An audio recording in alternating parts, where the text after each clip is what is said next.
नमस्कार शेतकरी बंधूंनो, महालक्ष्मी कृषी केंद्र कंदलगाव या यूट्यूब चॅनलमध्ये आपल्या सगळ्यांचं स्वागत आहे। नमस्कार। तुमचं नाव सांगा। भारत गोपीनाथ खंड, पेठ टाकळी, तालुका मोहोळ, जिल्हा सोलापूर। मी तिथला रहिवासी असून मी तिथला एक शेतकरी आहे। तुम्ही महालक्ष्मी कृषी केंद्र कंदलगावमधून किती वर्षापासून खतं आणि औषधं वापरताय? मी 5 वर्षापासून इथून खतं वापरत आहे। बरोबर।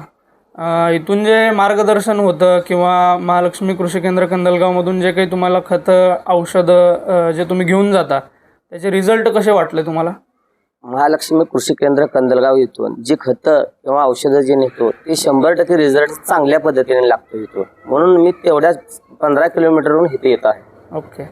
आणि तुमच्या गावाच्या जवळपास बाकीची खताची दुकानं आहेत ती सगळी सोडून तुम्ही फक्त महालक्ष्मी कृषी केंद्र कंदलगाव येथे खतं आणि औषधं चांगली मिळतात ह्यासाठी खास 15 किलोमीटर अंतर जास्त येऊन गाडीचं भाडं वगैरे जास्त देऊन इथून खतं घेऊन जाता तुम्ही? बरोबर आहे। त्याचं कारण जर बघितलं तर खताची प्युरिटी, फवारणी, टॉनिक यांचे रिझल्ट ह्यामुळे आपले शेतकरी जे आहेत भारत गोपीनाथ फंड हे पीर टाकळी, तालुका मोहोळ, जिल्हा सोलापूर येथून जवळपास 5 वर्षापासून महालक्ष्मी कृषी केंद्र कंदलगाववरती एक विश्वास दाखवून ते संपूर्ण खताचं नियोजन आणि फवारणीचं नियोजन हे सगळं इथून करत आहेत।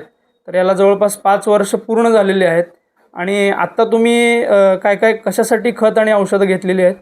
आता मी कांद्यासाठी पहिले फवारणीसाठी आणि पहिल्या डोसेसाठी मी इथून औषध घेतलेलं आहे। बरं। आणि म्हणजे संपूर्ण कांद्याचं नियोजन जे आहे तर ते सुरुवातीपासून निघेपर्यंत आपल्यापासून तुम्ही करत आहे? करत आहे। चालेल। धन्यवाद।